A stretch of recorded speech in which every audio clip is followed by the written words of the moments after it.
Well, hello and welcome. I'm Rossi Sanchez, and this is Mindful Evenings. Mindful Evenings is, in the words of one of my followers, not just another meditation thing. It's a bit of science and emotional intelligence and a bit of story peppered with my unique sense of humor. Every week or so, we take a 30-minute light but deep dive into common behaviors and relationship issues and use the power of focus to tap into who we truly are so we can start understanding, appreciating, and loving ourselves and those around us more and creating the life we came here to live. So, thank you for being here tonight to uncover a bit more about difficult conversations. We need to talk is the last part of my relationship series. And the sequence is as follows. I'm going to tell you a story, introduce you to a couple of mindfulness practices, and then we'll do a meditation. And finally, open sharing if desired. To start, I want to invite you to get comfortable and relax. We're going to breathe. So if you're seated, place your feet on the floor, roll your shoulders back, let out your belly, place your hands on your lap, open to the sky, and close your eyes. And let's take 3 deep and satisfying breaths. Breathe in for a count of 4. Breathe out for a count of 8.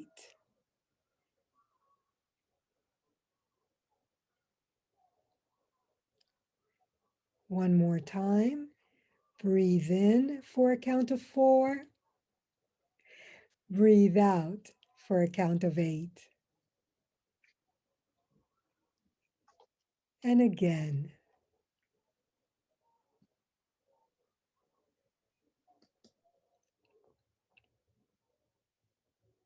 Okay. Now let me ask you something. How do you deal with difficult conversations? Or why are they even called difficult conversations? Well, remember when we used to get into our cars and spend countless hours on our commute to and from work? Yeah, the good times. Well, at one point back in those days, my next door neighbor took to smoking while chatting on his cell phone around my parking spot right about the time I would get home. So I'd open my door to a cloud of cigarette smoke, which I did not appreciate. He was a really nice guy, but I sure didn't care for this new habit. And every day I get home and I promised myself I would talk to him about it. But he was always on the phone, and then I'd forget about it till the next day. And not only that, but I really struggled with broaching the subject because being a Gemini, I always try to see all sides of a situation. And I kept telling myself that his parking spot was right next to mine, and therefore he had a right to smoke there. So I avoided the dialogue, which is what many of us do when we're faced with a difficult conversation, isn't it? As it turned out, I must have been giving him the evil eye every time I drove up because he started walking away the minute he saw my car. And that really bothered me.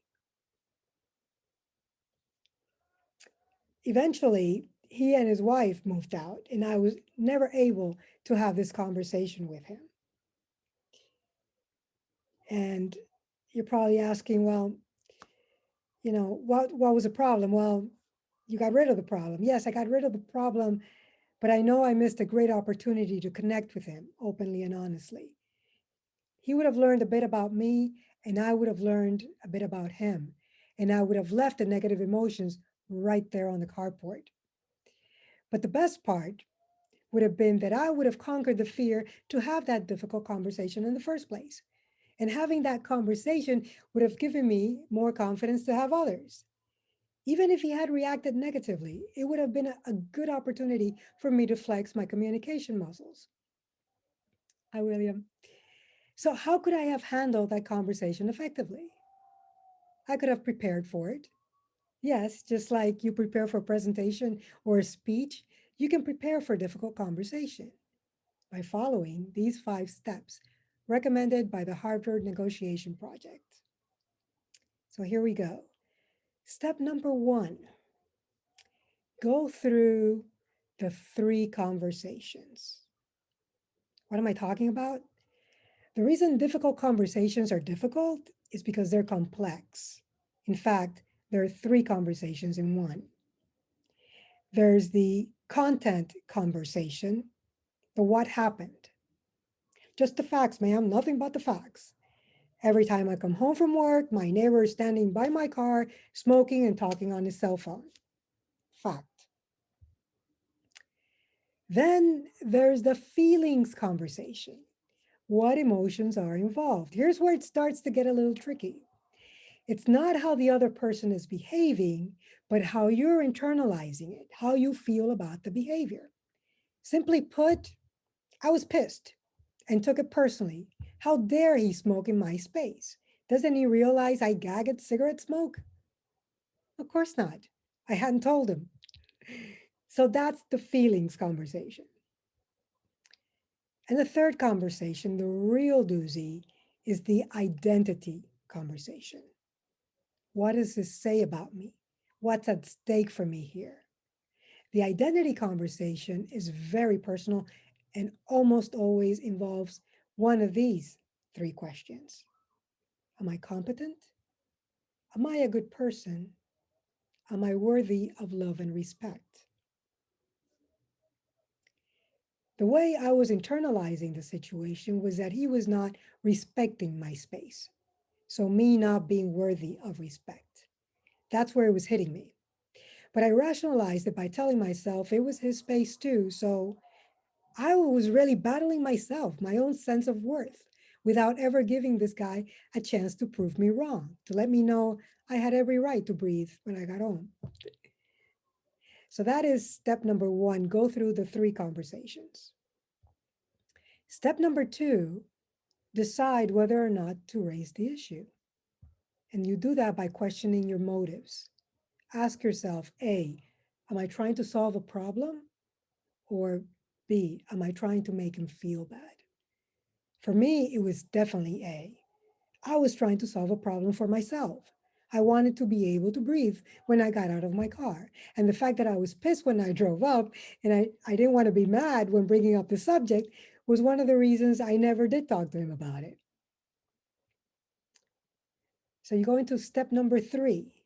Start from an objective third party. Make believe you're a journalist reporting on the situation. What actually happened? In my case, it would have been something like, as Rossi pulls up to her carport, Mr. X is puffing away on his Marlboro and chuckling into his cell phone situation. Next, step four, you want to explore their story and yours.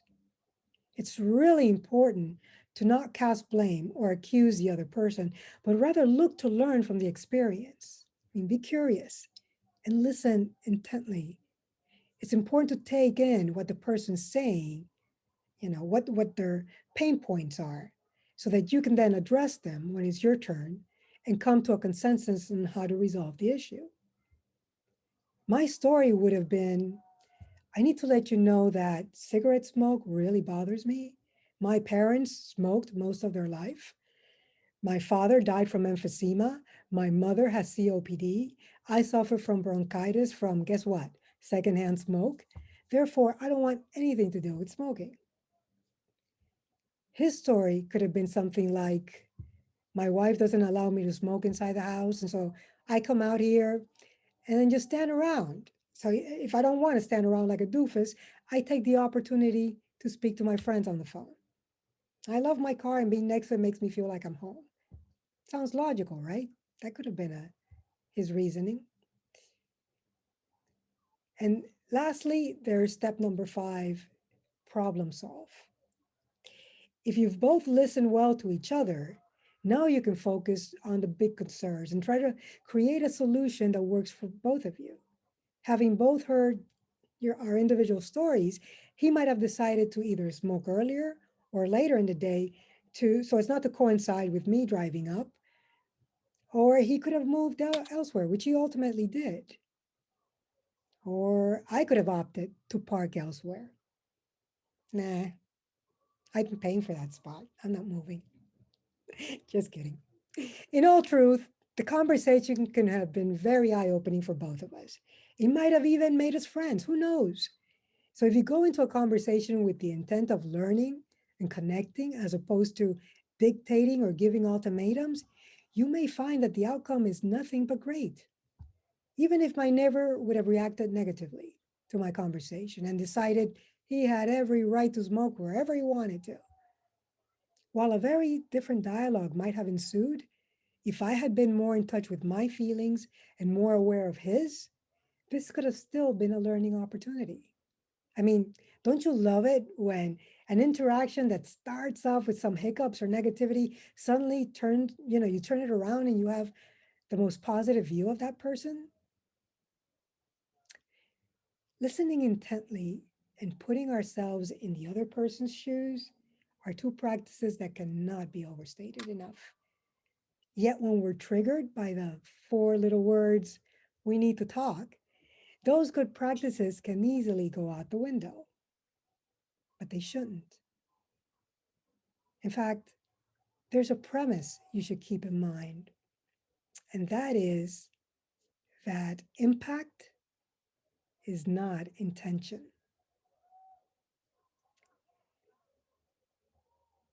When I first heard this, it didn't really sink in. And then the more I studied it, the more I realized how powerful these four little words are in dealing with difficult conversations. Let me repeat: impact is not intention. What this means is that just because you're upset or hurt by what someone says or does, it doesn't mean that they intended to upset or hurt you. And that's because we judge ourselves by our intentions, but we judge others by the impact of their behavior. That begs repeating as well. We judge ourselves by our intentions, but we judge others by the impact of their behavior. Why? Simply because we don't know their intentions. We're just assuming we know what their intentions are based on the impact it's having on us. If you've been listening to my other programs, you know that I always talk about that the way we see things is through the way we view ourselves. So there's always a veil or a lens through which we see things that is extremely personal. And therefore, we should keep that in mind when judging others because we're judging them through our own experiences and not theirs.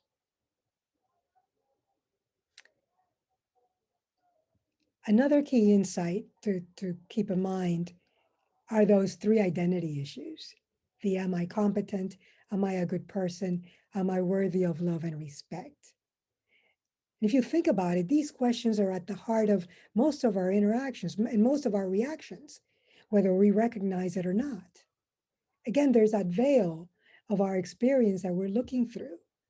And these questions reveal our insecurities and can really inform the way we respond to even the most harmless comment or suggestion. Who do you think I am? What do you take me for? Those are common knee jerk comebacks, aren't they? They're deeply rooted in identity. So keep this in mind when you go into a difficult conversation, whether you're conducting it or you're on the receiving end of it. Remember, it's not so much what happened or what was said or done, but how you perceive it and how it makes you feel that can turn a regular conversation into a difficult one. And now I'd like to invite you all to practice having a difficult conversation by journaling. So please take out some pen and paper if you have it handy.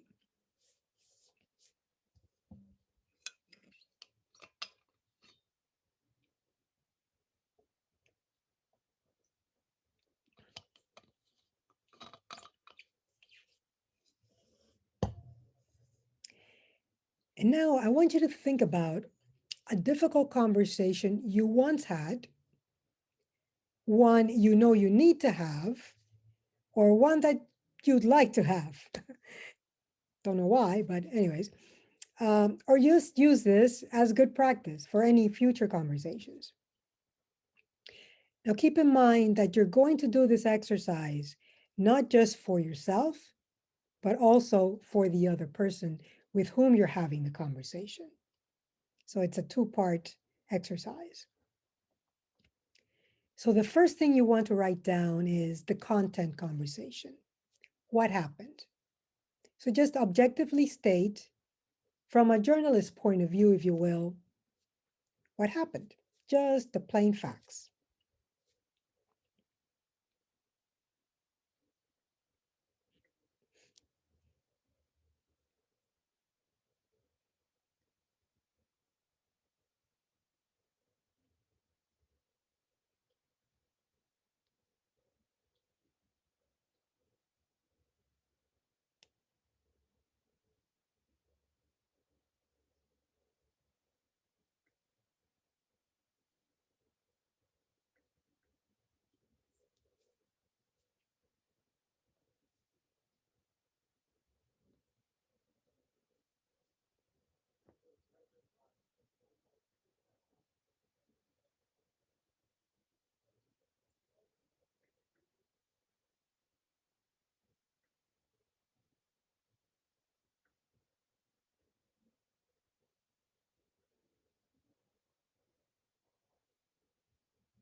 I think these games coming up for the Lakers, first of all, what it does.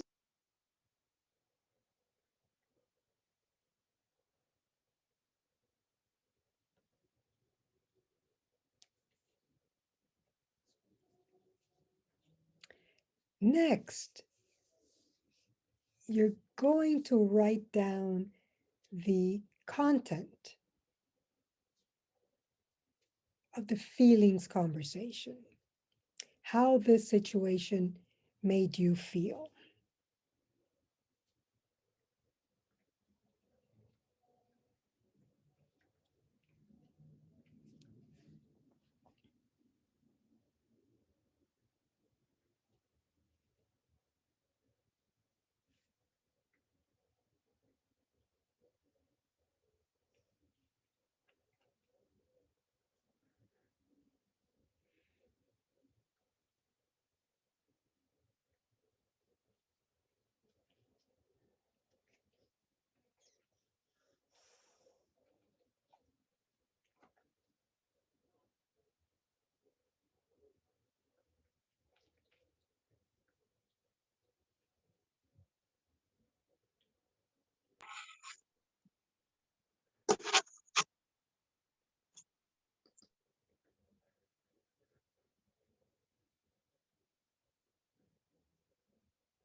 And next, you're going to write about the identity conversation. What's underneath all the emotion? Here's where you're going to dig deep and attempt to be as honest with yourself as possible because it's not always evident. I really had to try to figure out what was in it for me, what was the sticking point for me. What is really at the root of my emotions? Is it a feeling of insecurity? And if so, which of the three questions is the issue? Maybe there's more than one, but is it, am I competent? Am I a good person? Am I worthy of love and respect? That is an issue.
Once you've written out your side of things,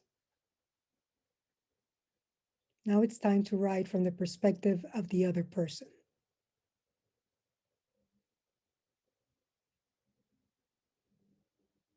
Again, you're going through the three conversations. What happened? What is he or she feeling? Which you're obviously going to have to guess or assume what they're feeling. But again, try to put yourself in their shoes. And depending on who that person is, how close they are to you, you may have more or less information. You might know them um, a bit more and can take a better guess.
And finally, you're going to take a stab at the identity conversation for them. What insecurities could be at the root of their issue? Again, you may be guessing, but just free flow. Sometimes intuition is a wonderful thing.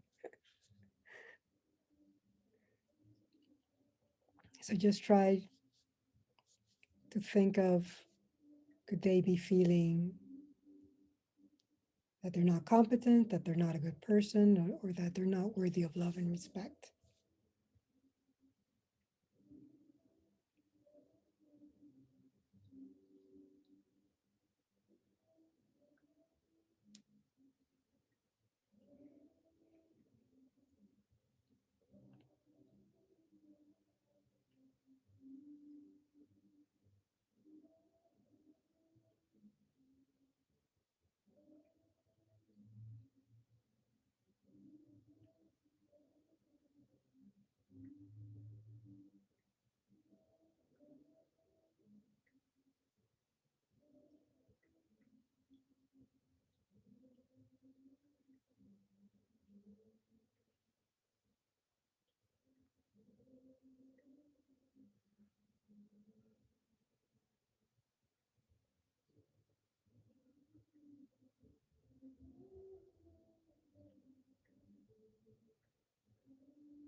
Okay, 30 more seconds. Oh,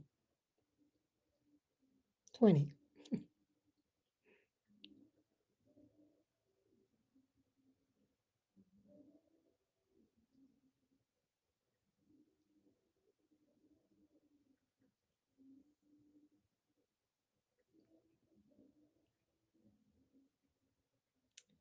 Okay, please put your pen and paper away.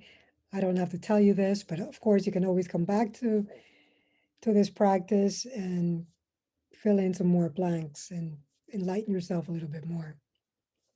But now we're going to meditate. So if you're seated, get comfortable. Place your feet on the floor. Roll your shoulders back and down. Place your hands on your lap, palms facing to the sky, and close your eyes and let your belly come out to play.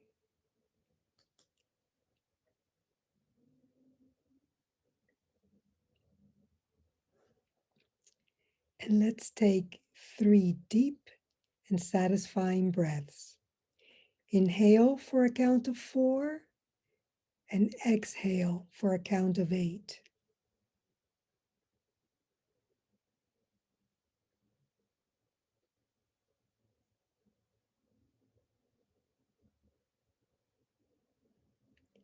Take another deep breath in.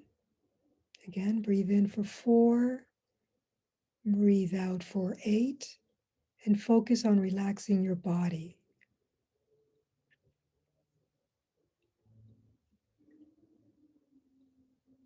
One more time. Deep breath in, long, slow breath out.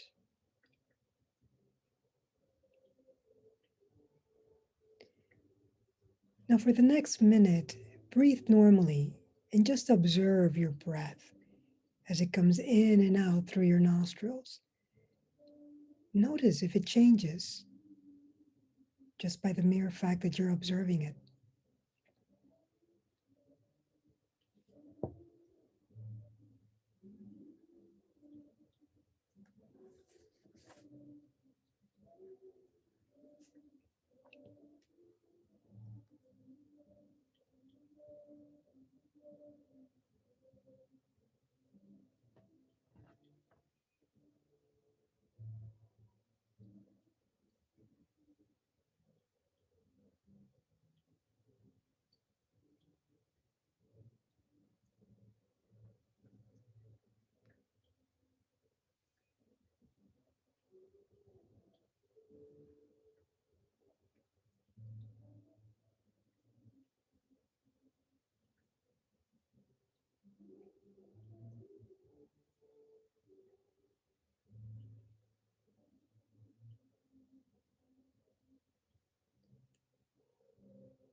Now, I want you to recall the difficult conversation you just journaled about and bring to mind the person with whom you would be speaking.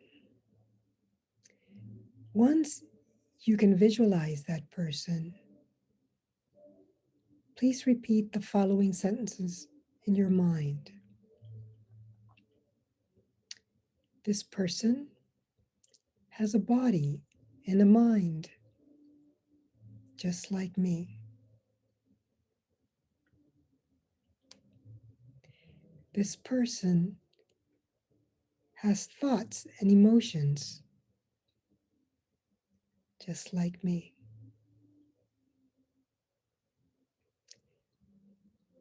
This person has, at some point in his or her life, been sad, disappointed, angry, hurt, or confused, just like me.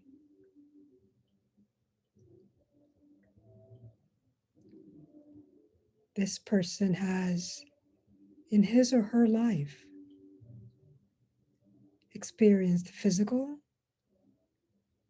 and emotional pain and suffering, just like me.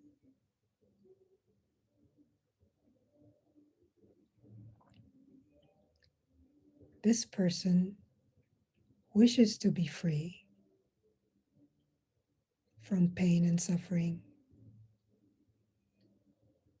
just like me.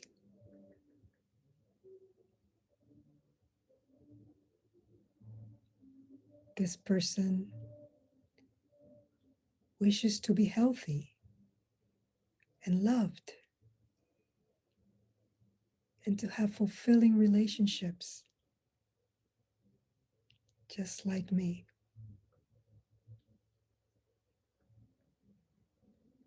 This person wishes to be happy, just like me. Now, let's allow for some wishes to arise. I wish for this person to have the strength, the resources, and the emotional and social support to navigate the difficulties in life.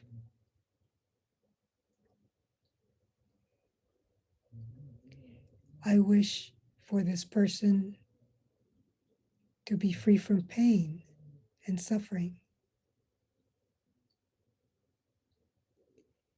I wish for this person to be happy.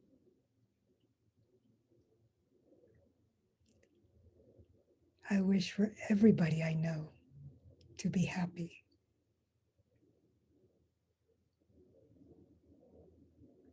I wish for me to be happy.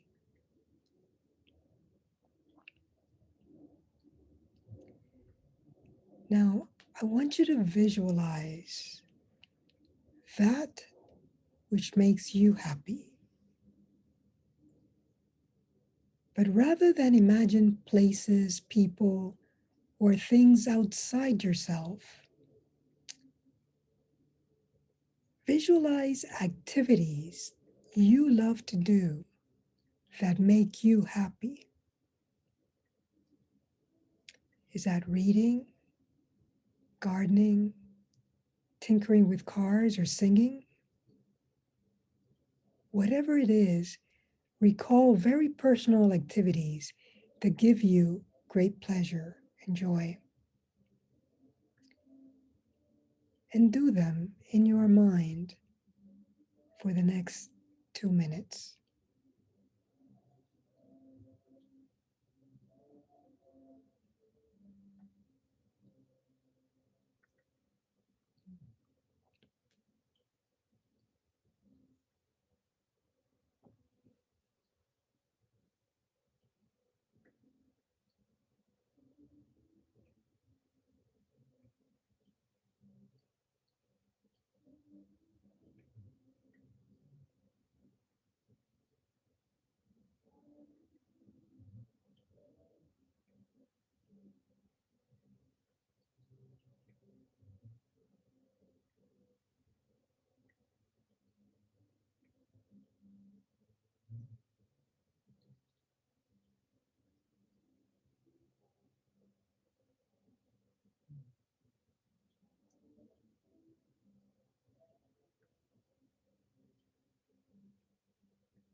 When you're ready,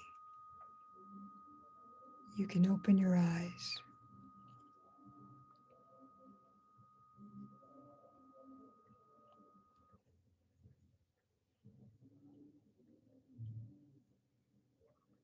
Welcome back, everybody.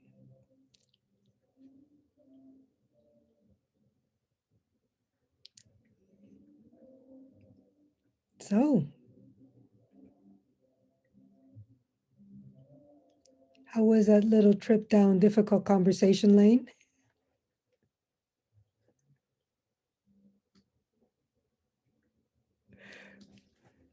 Let me ask you, what about difficult conversations is the most difficult thing for you?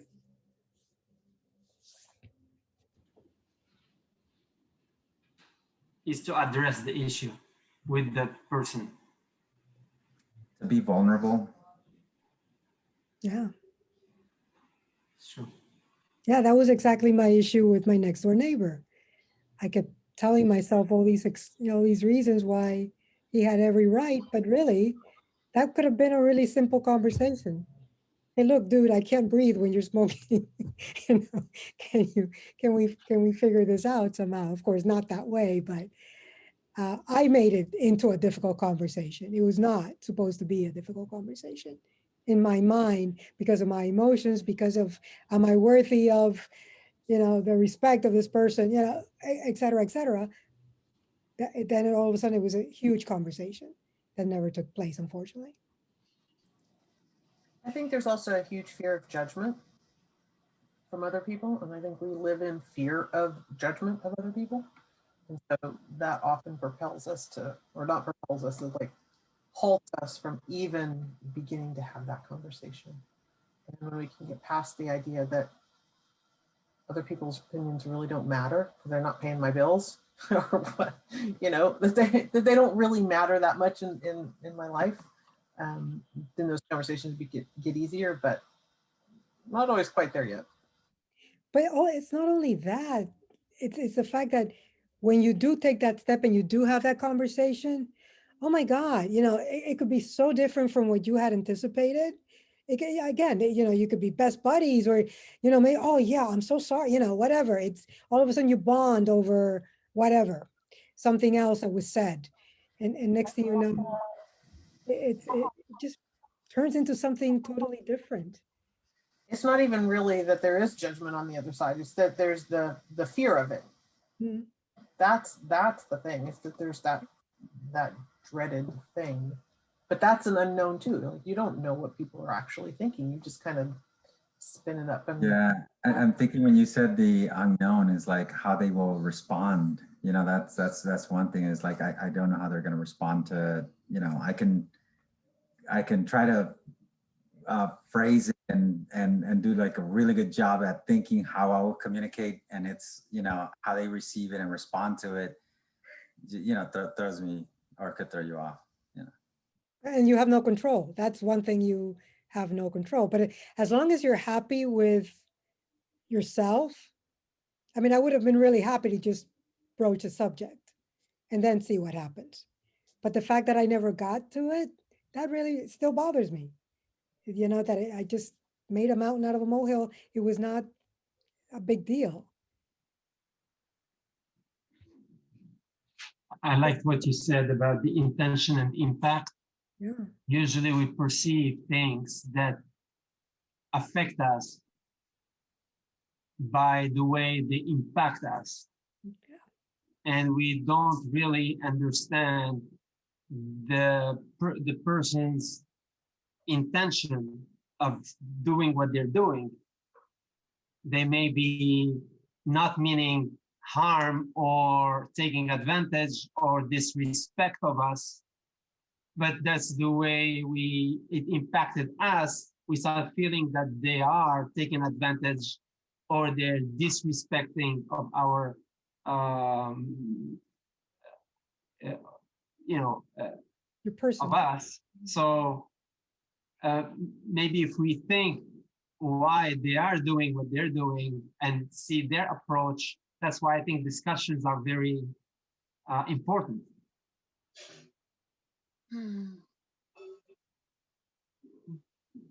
Indeed. Mercedes, you were going to say something. I I had I had something a little bit different because I knew why I avoided this conversation was because I already knew that it was going to be what it was going to be like. So I already had history with this person. So I knew, and that made me avoid it even longer because I was like, I already know what's going to happen.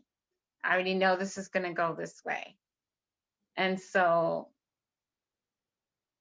that was hard because um in the end I still felt this was really good.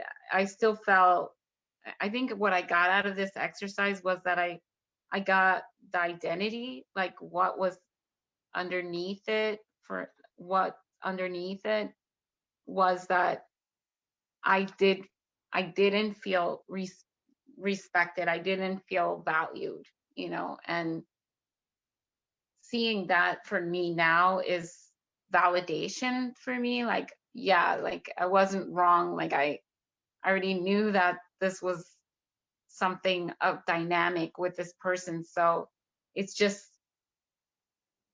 sometimes that's really the difficult is the ones that in my case just really help me to learn when I'm in when I'm in those relationships, maybe to do this exercise before. Like if I have a red flag, like I had that already dynamic with that person, to have it sooner and be okay. It is what it is, and just move on. Mhm. Yeah. Did you listen to the Mirrors program? When I see you, I see me. I started to. I Mm, didn't listen to the That whole might thing. be, that might help you. It's along those lines as well. It's all tied together. And yes, back to you, Abdul. The impact is not intention. I mean, that is really extremely powerful. I mean, if we just stop and think about that, you know, you sometimes someone may say, well, what do you take me for? How could I possibly be doing this on purpose? But that's because we're looking at it from either some experience that we had. So it's obviously something in the past, some conditioning, something that's been sitting there for a while, and it triggers us, it comes up, and then of course what do? We kind of pass it on to that person. This is the impact I'm having, but you're causing it. But that's not true at all. They're doing whatever it is they're doing, and it's bringing this up in us. Yes, that that was very interesting too, Shosi, was that I saw the things that were underneath. You said, am I competent? Am I a good person? Am I worthy of love and respect? And it's interesting because the one that when I did the exercise for her was, uh, she was afraid of looking incompetent. And I was worried about what did I feel valued and respected. So we weren't even on the same, Yeah. you know what I'm saying? Like we weren't even on the same page anyway. So it was just like very clear, like this was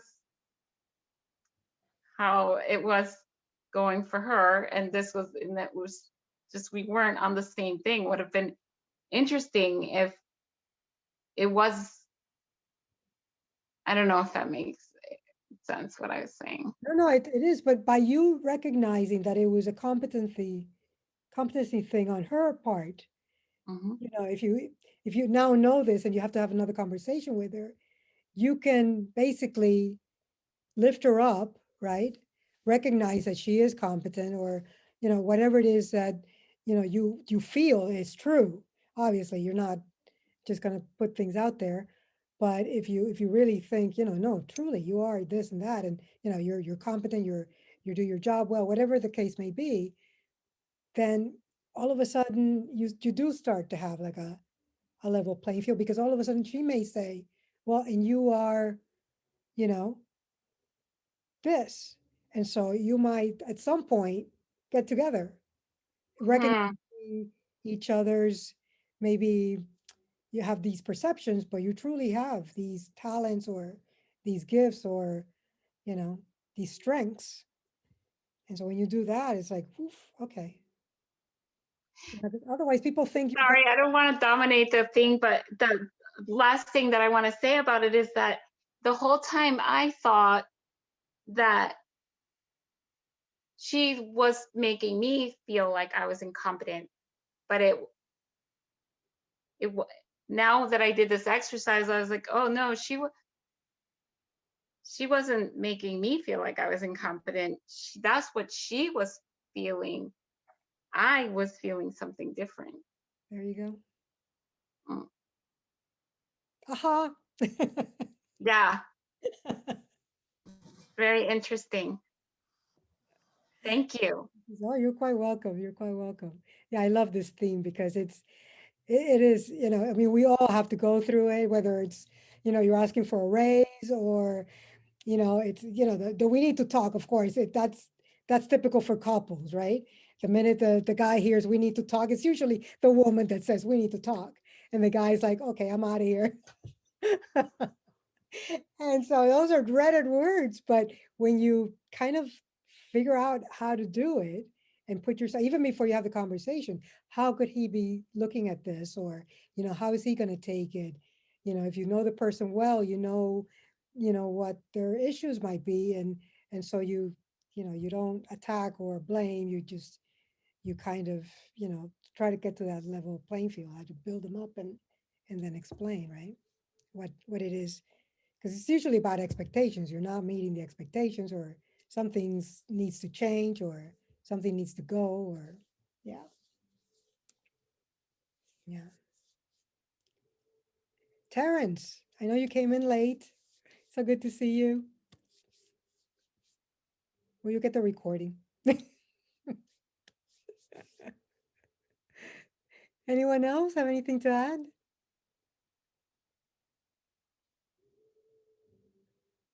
No? Okay. Well, I want to thank you all for joining me tonight. This was the third program of the. I'm sorry, Terrence, did you say something? I did come in late, and so when you were going through the meditative part of the program and asking to see this person, I thought you were speaking in terms of a relationship that you may have been in, not necessarily, the difficult conversation that always starts out with, we need to talk. And so I did appreciate, even though I didn't know exactly what you were talking about, there were individuals in my head which, I truly was thinking about them, and I truly hope that they are happy.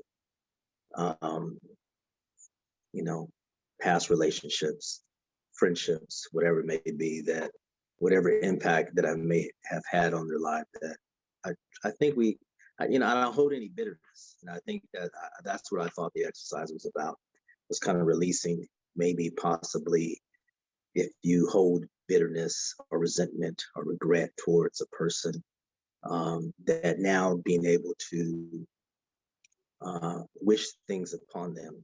Because if you hold bitterness and all that other stuff, you can't do that.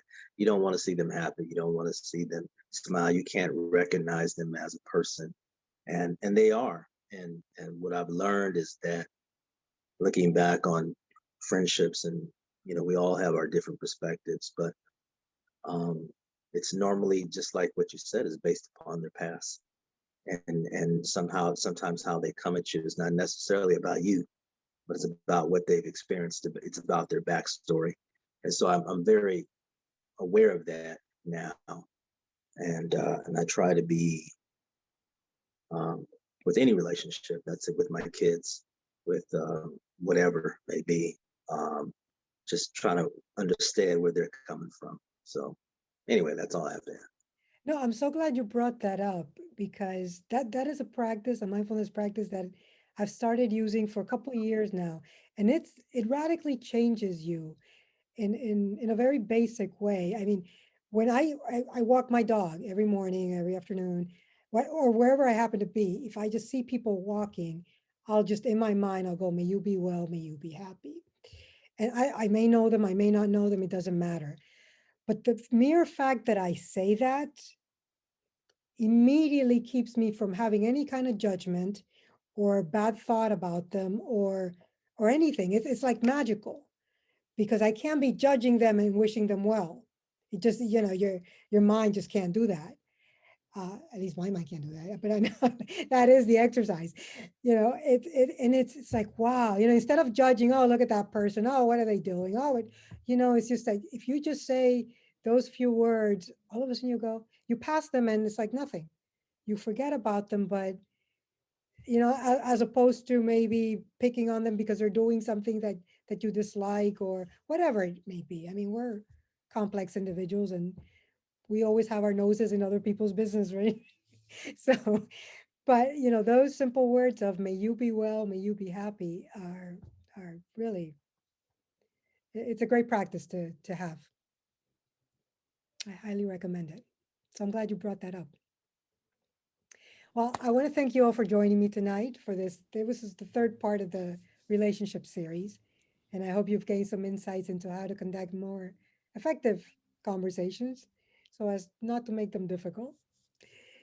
I am trying out a new format, so I'm not going to be doing the weekly thing just for a while.